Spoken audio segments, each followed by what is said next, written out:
குருகுலத்தின் ஜோதிட ஆராய்ச்சியாளர் சங்கத்தின் 14ஆம் ஆண்டில் நாம் ஒரு முருகனை பற்றின ஒரு கவசம் ஒன்று பாடுறேங்க. முத்தை தருபத்தி திருநகையத்தி கிரை சத்தி சரவண முத்தி குருவித்து குருபர என ஓதும் முக்கட்பரமற்கச் சுருதியின் முற்பட்டது கற்பித்திருவர் 30 வர்க்கத் தமரர் மடிப்பேன 10 தலை தத்த கணைதடு ஒற்றை கீரை மத்தை பொறுதொரு பட்டப்பகல் வட்டத்திகிரியில் இரவாக பத்தற்கிரதத்தை கடவிய பச்சை புயல் மெச்ச தகுபொருள் பச்சத்தொடு ரட்சி தருள்வதும் ஒரு நாளே தித்தித்தைய ஒத்த பரிபுர நித்த பயம் வைத்து பயிரவி திக்கற்கொனடிக்க கழுகொடு கழுதாட திக்கு பரியட்ட பயிரவர் சித்திரப்பவரிக்கு திரிகடக என போத திக்கு பரியட்ட பயிரவர் துக்கு தொகுது சித்திரப்பவரிக்கு திரிகடக என போத கொத்துப்பறை கொட்ட கலைமிசை குக்கு குகு குக்கு குகு குத்தி புதைபுக்கு பிடியென முதுகூகை கொட்புற்றலை நட்புற்ற உணர வெட்டி பலியிட்டு குலகிரி கொத்துப்பட ஒத்து புறவல பெருமாளே. வணக்கம் ஐயா.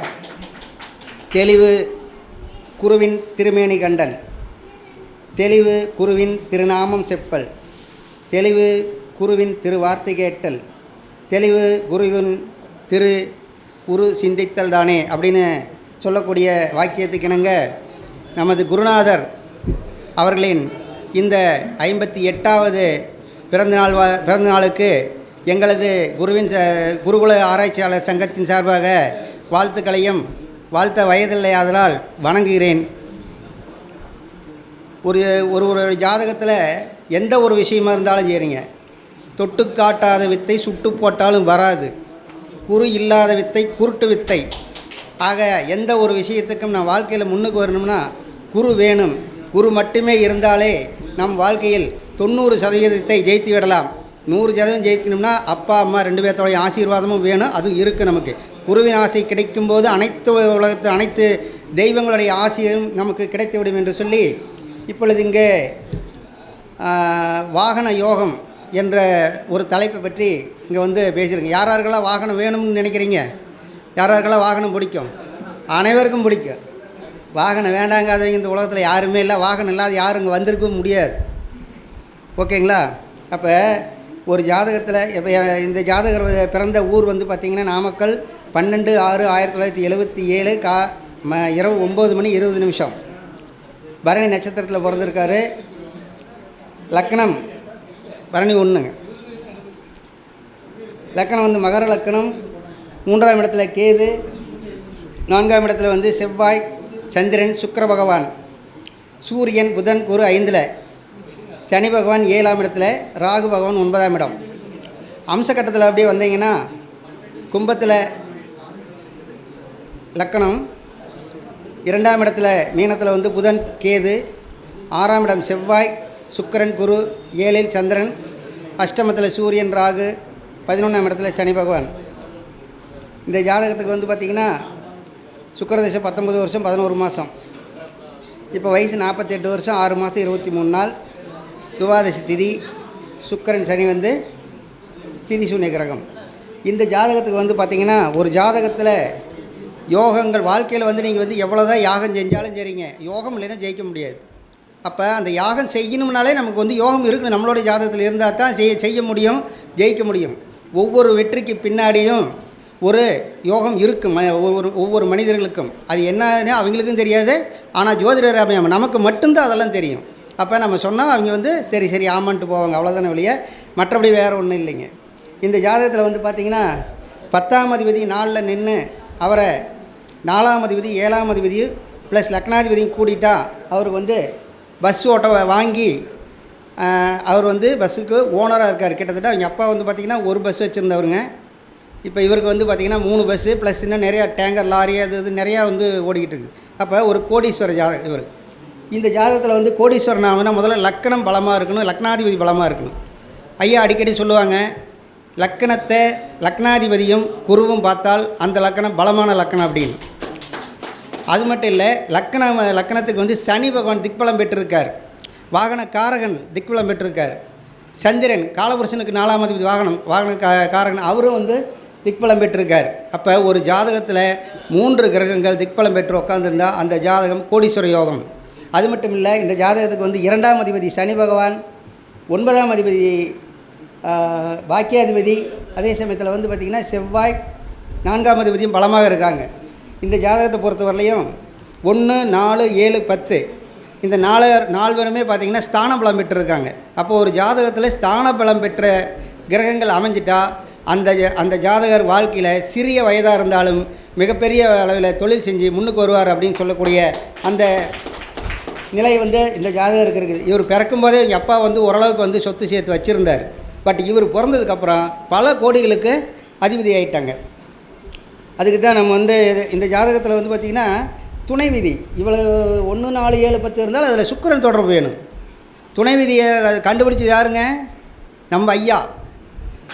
உலகத்திலே துணை விதிங்கிற ஒரு விஷயத்தை வந்து கொண்டுகிட்டு வந்து அதில் வந்து அப்படின்னா என்ன அப்படின்னு சொல்லி மற்ற அனைத்து தமிழ்நாட்டில் இருக்கிற ஜோதிடர்கள் அனைவரும் திரும்பி பார்க்கக்கூடிய அளவுக்கு வச்ச ஒரே ஒரு விதி துணை விதி மட்டுமே. இப்போ தான் கொஞ்சம் நேரத்துக்கு முன்னாடி எங்கள் சங்கம் தந்த தங்கம் அஸ்வினாவை தான் சொன்னார். என்னங்க, அவர் இப்போ தான் சொன்னார், துணை விதியை கண்டுபிடிச்சது எங்கள் ஐயா தான் அப்படின்னு. பெருமைப்பட்டுக்கலாம் நம்பலாம். இன்னொரு விஷயம் என்ன அப்படின்னு சொல்லி பார்த்தோம்னா, தூய தங்கத்தை பயன்படுத்த முடியுமா? முடியாது. தூய தங்கம் மாதிரி தான் வந்து சித்தர்கள் எழுதிய நூல். அதோட கொஞ்சோண்டு செம்பு கலந்துக்குங்க, துணை விதி அதுதான். அதை நவரத்தினமாக நம்ம கொண்டுக்கிட்டு வரலாம். ஆக இந்த மாதிரி வந்து அப்படி எடுத்து அப்படியே வாழைப்பழத்தை வந்து அப்படியே ஊட்டினா கூட நம்ம சாப்பிட மாட்டோம், அவ்வளோ சோம்பேறிங்க. ஆனால் ஐயா உழிச்சு நமக்கு வந்து ஒவ்வொரு வாரமும் மாதம் கொடுக்குறாரு இல்லைங்களா? அதை சாப்பிட்டு நமக்கு என்ன வேலை? அவருடைய பெருமையை புகழ்ந்தாவே நாம் வாழ்க்கையில் ஜெயிச்சிடலாம். எங்களுக்கு வந்து உண்மையிலையும் சொல்கிற ஜீவனத்தை வந்து ஒவ்வொரு ரூபா சம்பாதிக்கிற போது ஐயாவுடைய காலடி நினச்சிக்கிட்டு தான் இருப்போம். அந்த மாதிரி தான் ஒரு இருக்குது. இதில் வந்து பார்த்திங்கன்னா இப்போ இந்த வாகன யோகத்துக்கு புலிப்பாணி ஐயா 48வது பாடலில் சுக்கிரனுடைய நிலைமை பாரு அப்படின்னு சொல்லிக்கூட ஒரு பாடல் வந்து இருக்குது. கேளப்பா அசுரகுரு கேந்திரகோணம், கெட்டவர்கள் கண்ணுற்று பார்த்திட்டாலும் ஆளப்பா அசுரகுரு பலன் நினைப்பார். அப்பனே உப்பரிகை மேடை உண்டு, வாழப்பா வைரங்கள் முத்து மாலைகள், வளமாக பொருந்தி நிற்கும் வளைவிலேதான், நீலப்பா நின்ற ஒரு ராசியாதி, நிலையறிந்து புவியோருக்கு நிகழ்த்துவாயே. அப்போ வாகன யோகத்துக்கு என்ன கடைசியாக என்ன சொல்கிறார் புலிப்பாணி? நீலப்பா நின்றதொரு ராசியாதி, நிலையறிந்து புவியோருக்கு. ராசி அதிபதி பலமாக இருக்குதா பார்க்கணும், லக்னாதிபதி பலமாக இருக்குதா பார்க்கணும். இந்த ரெண்டும் பலமாக இருந்தால் மட்டும்தான் அந்த ஜாதகர் எவ்வளோ யோகமாக இருந்தாலும் அனுபவிக்க முடியுங்க. அப்போ ஒரு ஜாதகத்தில் அனுபவிக்கிறதுக்குன்னு ஒரு சில விதிகள் இருக்குது. அந்த விதிகள் இந்த ஜாதகத்தில் வந்து அப்படியே பொருந்தி இருக்குது. அது மட்டும் இல்லை, லக்கணத்துக்கு 9ஆம் அதிபதி, ராசிக்கு 9ஆம் அதிபதி, காலபுருஷனுக்கு 9ஆம் அதிபதி, மூவரும் கூடி ராசி லக்கணத்துக்கு மறையாமல் நின்றாலே அது வந்து ஒரு ராஜயோக ஜாதகங்க. இந்த ஜாதகத்தில் வந்து லக்கணத்துக்கு 9ஆம் அதிபதி புதன் மறையில், ராசிக்கு 9ஆம் அதிபதி செவ்வாய் இந்த குரு பகவான் அவரும் மறையில், காலபுருஷனுக்கு லக்கணாதிபதி இந்த 9ஆம் அதிபதி குரு பகவான் அவரும் 3 பேர் சேர்ந்து எங்கே இருக்காங்கன்னா திரிகோணத்தில் ஏறி நிற்கிறாங்க. அப்போது ஒரு ஜாதகத்தில் கோணாதிபதிகள் ஒன்று சேர்ந்து கேந்திரத்திலேயே கோணத்திலேயே நின்னால் அந்த ஜாதகம் ராஜயோக ஜாதகம்னு ஐயா அடிக்கடி எங்களுக்கு சொல்லுவாருங்க. அந்த விதிகளை தான் இங்கே வந்து நம்ம இப்போ பார்த்துக்கிட்டு இருக்கிறோம். அது மட்டும் இல்லை, ஒரு ஜாதகத்தில் 6, 8, 12 கிரகங்கள் இல்லைனாவே அது ஒரு யோக ஜாதகம். இந்த ஜாதகத்தில் பாருங்கள், 6ஆம் இடம், 8ஆம் இடம், 12ஆம் இடம் 3மே சுத்தமாக இருக்குது. அப்போ ஒரு ஜாதகத்தில் வந்து 6, 8, 12 என்று சொல்லக்கூடிய மறைவு ஸ்தானங்களில் கிரகம் இல்லை என்றால் அந்த ஜாதகம் ஒரு யோக ஜாதகமே.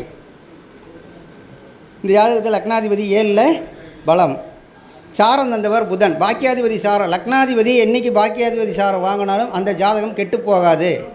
கெட்ட நிலை திசைகள் வெந்திருந்தாலும் அடுத்த நல்ல திசை வரும்போது அவர்கள் மறுபடியும் நல்ல நிலைமைக்கு வந்துடுவாங்க. அப்படிங்கிறதுக்கு நிறைய எடுத்துக்காட்டுகள் இந்த உலகத்தில் வந்து இருக்குது. அதில் வந்து இதுவும் ஒரு எடுத்துக்காட்டு. அது மட்டும் இல்லை, சனி பகவான் லக்னாதிபதிக்கு சாரம் தந்தவர் புதன், வீடு கொடுத்தவர் யாருன்னு பாருங்கள். வீடு கொடுத்தவர் வந்து பார்த்திங்கன்னா சந்திரன் வந்து லக்ன கேந்திரத்தில் பலமாக இருக்கார். சந்திரனுக்கு கேந்திராதிபதி 1, 4, 7, 10 அதிபதிகள் எல்லாம் அனைவருமே வந்து ஒருத்தர் கூட கெட்டு போகலைங்க. இந்த ஜாதகம் முழுக்க அப்படி ஒரு யோகமான ஒரு அமைப்பில் இருக்குது. நாலோன் 10க்கு சென்றாலும் 10ஆம் அதிபதி 4க்கு சென்றாலும் அல்லது 2 பேரும் பரிவர்த்தனை பெற்றாலும் வாகன யோகம் உண்டு. இதுக்கும் சுக்கிரனுடைய தொடர்பு வேணும். அது மட்டும் இல்லை, 10ஆம் அதிபதிக்கு ஏதாவது ஒரு யோகம் இருந்து விட்டால் அது தொழில் யோகமாக மாறிவிடும். அவர்கள் தொழிலில் ஜெயிச்சிருவாங்க. 10ஆம் அதிபதிக்கு ஏதாவது ஒரு யோகம் வந்துட்டாவே போதும். இந்த ஜாதகத்தில் 10ஆம் அதிபதி பார்த்திங்கன்னா வீடு கொடுத்த கிரகம் 10ஆம் இடத்தை பார்த்தா அந்த தொழில் யோகங்கிறது வந்துருச்சு. அடுத்து பார்த்திங்கன்னா சந்திர கேந்திரத்தில் செவ்வாய் ஆட்சி பெற்றால் அது ருஜக யோகம். ருஜக யோகம் அப்படின்னு சொல்லக்கூடிய ஒரு யோகம். இந்த யோகம் இருந்துக்கிட்டால் மண், மனை, வீடு, வாகனம் அனைத்துலேயும் சிறப்பாக செயல்படக்கூடிய யோகம் இது எல்லாமே இருக்குது. இவர் பஸ்ஸு, லாரி எங்கெல்லாம் வச்சுருக்காங்களா, இதெல்லாம் என்ன இயந்திரங்களா? சனி செவ்வாய் தொடர்பு வந்துருக்கு பாருங்க. ஒரு ஜாதகத்தில் சனிக்கும் செவ்வாய்க்கும் தொடர்பு விட்டால் அவர்கள் இயந்திர சம்மந்தப்பட்ட பொருட்களால் அது 10ஆம் அதிபதி சம்மந்தப்பட்டாங்கன்னா அதே பார்த்திங்கன்னா 10ஆம் இடத்தை பார்த்துட்டாங்கன்னா தொழிலாக மாறி இயந்திர சம்மந்தப்பட்ட தொழிலில் மிகப்பெரிய ஒரு கோடீஸ்வரன் ஆகிறதுக்கு உண்டான யோக அமைப்புகள் இந்த ஜாதகத்தில் இருக்குது. அது மட்டும் இல்லை, ஒரு ஜாதகத்தில் 4ஆம் அதிபதியும் சுக்கிரனும் நண்பர்களாக கேந்திர திரிகோணத்தில் நின்று சுபர்களின் தொடர்பு வந்துவிட்டால் அந்த ஜாதகருக்கு வாகனம் வந்துவிடும். வாகன உரிமையாளராக அவர் மாறிவிடுவார். அந்த மாதிரி இந்த ஜாதகத்தில் வாகன உரிமையாளர் யோகம் பெற்ற ஜாதகமாக மாறிடுச்சுங்க. அது மட்டும் இல்லை, 7ஆம் இடத்து அதிபதியும் 4ஆம் அதிபதியும் சந்திரனும் கூடினால் தாய் வழி சொத்து கிடைக்கும். இவருக்கு பார்த்திங்கன்னா தாய்க்கு உண்டான, அதாவது அம்மா அக்கா தங்கச்சி 2 பேர், அவங்களுக்கு பார்த்திங்கன்னா அவங்களோட சொத்து அம்மா வீட்டு சொத்தும் கிடைச்சிருச்சு. லக்னாதிபதி ஒரு பாவத்தை பார்த்தால் அந்த பாவம் விருத்தியாகும். சனி பகவான் 1, 4, 9 7ஆம் இடத்துல சனி பகவான் ஏன் திக்பலம்னு சொல்கிறோம்? அவர் 9ஆம் இடத்தை பார்க்குறாரு, அதே சமயத்தில் 4ஆம் இடத்தை பார்க்குறாரு, ப்ளஸ் லக்னாதிபதியாக இருக்கார். லக்னாதிபதி எந்தெந்த பாவங்களை பார்க்குதோ அந்த இடமெல்லாம் விருத்தியாகும். அப்போ தாய் வலிமையாக இருக்காங்க, தந்தை வலிமையாக இருக்காங்க, மனைவி வலிமையாக இருக்காங்க. இது 3 பேரும் வலிமையாக இருக்கிறதுனால ஜாதகர் சொல்லவே தேவையில்லை, அவர் வலிமையாக இருப்பார். அப்போ இந்த ஜாதகத்துக்கு அனைத்து வகையான யோக அமைப்புகளும் இந்த ஜாதகத்தில் இருக்குது. அது மட்டும் இல்லை, லக்கணத்துக்கு 10ஆம் அதிபதி லக்கணத்துக்கு 4ல், ராசிக்கு 10ஆம் அதிபதி ராசிக்கு 4ல், ப்ளஸ் சுக்கிரன் சனி, இதுவும் தொழிற்ஸ்தானத்தில் யோகத்தை கொடுக்கக்கூடிய ஒரு அமைப்பு. இதனாலேயும் வாகன தொழில் அமைஞ்சு இவர் வெற்றி பெற்றிருக்கார். சரிங்களா? அதே மாதிரி பார்த்திங்கன்னா கேது நின்ற வீட்டு அதிபதி பாருங்கள். ஒரு ஜாதகத்தில் கேது நின்ற வீட்டு அதிபதி குரு பகவான் அம்சக்கட்டத்தில் உச்சம். அப்போ கேது நின்ற வீட்டு அதிபதி ஆட்சி உச்சம் பெற்றால் அதுவும் என்ன சொல்லியிருக்காங்க ஐயா? கோடீஸ்வர ஜாதகம் சொல்லியிருக்காங்க. இதில் ஜாதக அலங்காரங்கிற ஒரு புக்கில் 532வது பாடல் 4ஆம் பாவங்கிற இடத்துல அதுதான் முதல் பாடலாக வருது. சசி வாகனாதி சண்முத்தாதி 3 கூடில் அசுவ வாகனம் உண்டாம், அவருடன் வெள்ளி கூடில் வசையிலாம் தோணி உண்டாம், வாகனதானத்தாதி ஒசிவின்றி வியத்தில் இன்றி உற்றிடில் சிவகை உண்டு. சிவகைன்னா என்னங்க? பெரிய வாகனம். இந்த காலத்தில் கார் இது மாதிரி வாகனத்தை நம்ம பார்த்துக்கலாம். அது மட்டும் இல்லை, இப்போ பார்த்திங்கன்னா பாரப்பா பால்மதிக்கு 4 வெள்ளி பாங்கான வெள்ளிக்கு 4 இருந்து ஈரப்பா இல்லுக்கு இவர்கள் 4 இடிபோல குமருமுடா தாரயோகம் சீரப்பா ஜென்மனுக்கு சிவிகை கிரேடி சிறப்பான வாகனமும் நிலமும் செம்பொன் கூரப்பா போவரோட கடாட்சத்தாலே குடிநாதன் பலமறிந்து கூறுவாயே. அப்போ இந்த ஜாதகத்தை பொறுத்தவரையிலையும் எந்த யோகம், சந்திரன் யோகத்தில் நிற்கிறாரு, செவ்வாய், சுக்கிரன், இந்த 3மே யோகம் பெற்ற ஜாதகமாக இருக்கிறதுனால இந்த இவர் பிறந்ததுலேருந்து யோகத்தை அனுபவிச்சுக்கிட்டு இருக்கிறார். அது மட்டும் இல்லை, நம்ம இப்பொழுது எல்லோரும் அனைவரும் இப்போ முடிச்சுட்டு நாம் வெளியூர் கிளம்பக்கூடிய ஒரு சூழ்நிலையில் இருக்கிறோம். எப்போ போவோம்னு பார்த்துக்கிட்டு இருப்போம். போகிறதுக்கு முன்னாடி ஐயா சொன்ன ஒரு சில சின்ன சின்ன கருத்துக்களை நான் உங்கள்கிட்ட தெரிவிச்சுக்கிறேன். ஐயா அடிக்கடி ஜோசியத்தை பார்க்குறவங்கிட்ட என்ன சொல்லியிருக்காருன்னா, பக்கத்தை புரட்டி ரொக்கத்தை வாங்கி துக்கத்தை கொடுத்து தூக்கத்தை கெடுத்துடாதீங்க அப்படின்னு ஒருவர் சொல்லியிருக்காரு. அதை மைண்டில் அப்படியே நம்ம வச்சுக்கிட்டு நம்ம வரக்கூடிய வாடிக்கையாளர்களை எப்பவும் கனிவான வார்த்தையை பேசி, அதாவது பால் இருக்குதுங்க, பாலில் நெய் எவ்வளோ இருக்குங்க அந்த அளவுக்கு மட்டும் துன்பத்தை சொல்லி பாலை மீதி இருக்கிற அளவுக்கு நம்ம வரக்கூடிய ஜோதிடர்களுக்கு ஒரு நம்பிக்கையை ஊட்டி வாழ்க்கையில் அவங்கள ஒரு படி மேலே ஏற்றணுங்கிறது தான் நம்ம ஐயாவுடைய சொல்படி நாங்கள் கேட்டுக்கிட்டு வந்துக்கிட்டு இருக்கிறோம். அதை எல்லோரும் ஃபாலோ பண்ணணும் அப்படிங்கிற ஒரு விஷயத்தை இந்த இடத்துல தெரிவிச்சுக்கிறேன். அது மட்டும் இல்லை, நாம் எப்பவுமே கடின உழைப்பாளிகளாக இருக்கணும். உழைப்பை பெருக்கி அதாவது நன்மையை கூட்டி தீயவற்றை கழித்து காலத்தை வகுத்து செய்தால் உன்னால் முடியாதது எதுவுமே இல்லை. அப்போ நாம் பார்த்திங்கன்னா ஜோசியம் தானே பார்க்கலாம் போகலாம் அப்படின்னு ஒரு அசால்ட்டாக இல்லாமல் அதை ஒரு உயிராக எடுத்து நம்ம இப்போ படிச்சுக்கிட்டு வந்தோம் அப்படின்னா அது நமக்கு சோறு போடும். எங்களுக்குலாம் சோறு போட்டுட்டு தான் இருக்குது. அதனால் வந்து ஐயாவுடைய பேச்சை கேட்டு அவருடைய காலடியில் நாங்கள் வந்து இருக்கிறதுனால எங்களுக்கும் ஆண்டவனுடைய அருள் தானாக கிடச்சிக்கிட்டு இருக்குது. ஞாலம் கருதிடும் கைகூடும் காலம் கருதி இடத்தார் செய்யணும் அப்படிங்கிற மாதிரி நாம் வந்து காலத்தை வந்து கரெக்டாக வகுத்து வந்து செஞ்சோம்னா இந்த தொழிலில் வெற்றி பெற்று ஐயாவின் புகழ் உலகம் பூரா வந்து பேசப்படணும்னா அவருக்கு பின்னாடி வரக்கூடிய சந்ததிகள் நாம் அந்த விதையை விருட்சமாக்கி கொண்டுட்டு போகணுங்கிறது எல்லோருடைய மாணாக்கர்களுடைய விருப்பமாக இருக்குது. அதுவே என்னுடைய விருப்பம். வாய்ப்பு நன்றி கூறி விடைபெறுகிறேன். நன்றி, வணக்கம். ஐயா, என்னுடைய பேர் ஆர்.வி. ராமச்சந்திரன். ஓம் சிவசக்தி ஜோதிட மையம், முருகன் தேட்டர் அருகில், பரமத்தி வேலூர். ஃபோன் நம்பர் வந்து பார்த்திங்கன்னா 93 60 24 42 65.